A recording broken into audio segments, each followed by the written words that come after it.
А вы умеете прощать? Да. Но не все. А что невозможно простить? Предательство.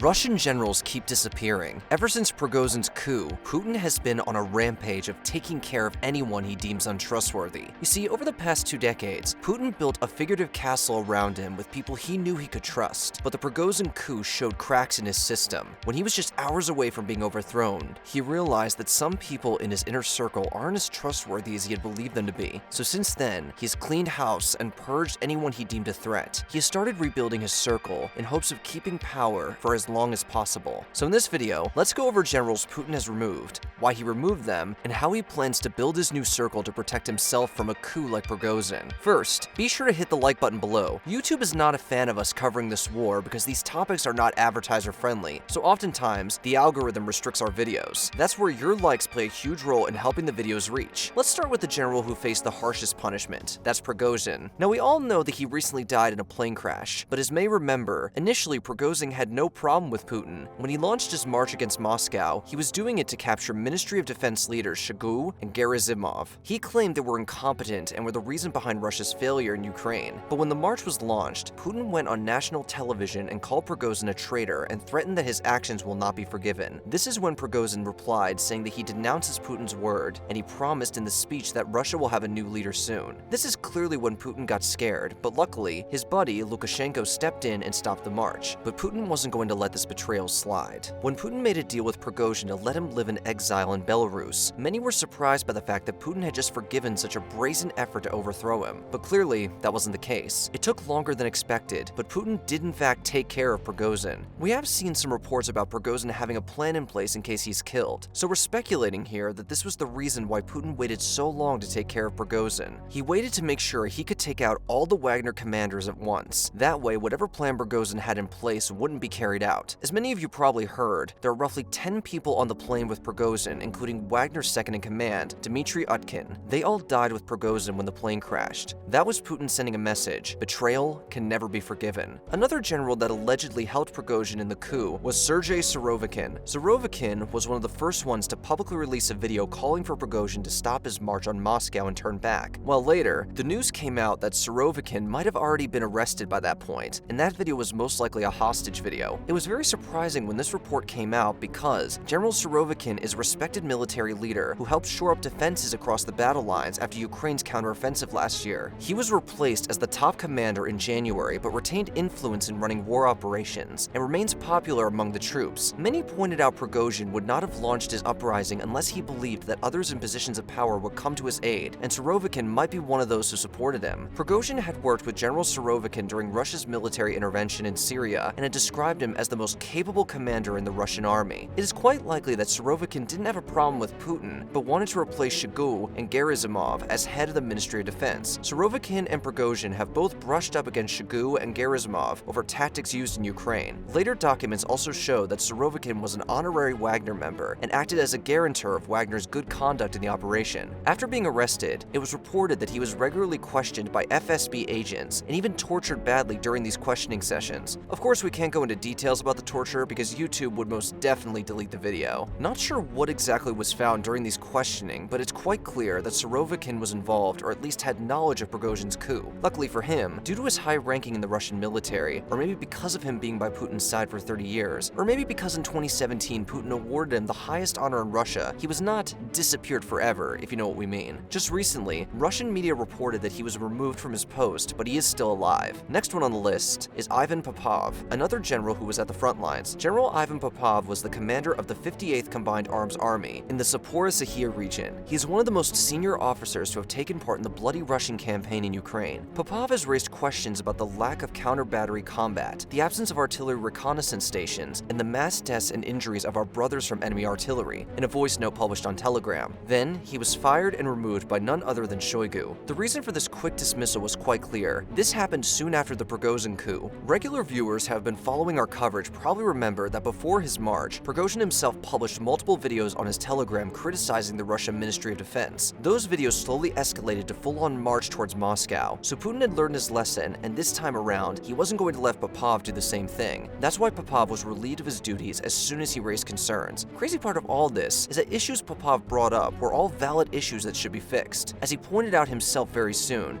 he has no reason to lie, but we guess Putin is too scared to listen to any critique. Soon after Popov, Major General Vladimir Seloverstov, a Russian paratrooper commander, was removed from his post as head of the 106th Guards Airborne Division. Although the reason for Seloverstov's alleged firing is not known, the Institute for Study of War reported that it may have been over his reputation for defending his troops, which very similar to Prigozhin and Popov. Lastly, Colonel General Mikhail Mizhinstev, whose ruthless tactics in the Ukraine war earned him the nickname Butcher of Mariupol, was also sacked by Putin. Reasons for his release was also not clear, but it's pretty easy to guess it considering the timing of the firing. As you guys already guessed, he was removed after the Prigozhin coup. In all honesty, this might just be an incomplete list of restructuring Putin has done since he felt unsafe. It's not just the purge. Even Putin's actions signal that he is in rebuilding mode. He is rebuilding his inner circle, and he is rebuilding his influence over Russian people. We're sure you guys have some funny pictures and videos of Putin where he's sitting miles away from everyone. That's because Putin is old and paranoid. Ever since the war started, he has upped his security and made sure there's no chance anyone can assassinate him. But there's something unique that happened during the Prigozhin coup that scared the living shit out of him. Whenever Prigozhin was around Russian citizens, they cheered for him. According to his own account, Russian people were offering Wagner soldiers free coffee, food, and cigarettes while they were marching towards Moscow. And even after Prigozhin decided to turn back, you can see in numerous clips from Rostov-on-Don that people were out in the street cheering and celebrating Prigozhin. This signaled to Putin that he was losing the support and praise of the Russian public. That's a very scary prospect for a dictator. That's why Putin has increased his public appearances since the coup, and Russian state-controlled media has made sure that all Russian citizens see these propaganda clips. Same guy who was scared to sit next to his cabinet just a few weeks ago is now out in public hugging and shaking hands with Russian citizens. It's quite likely that all the public appearances were made by body doubles, but the mere fact that Putin felt the need to do it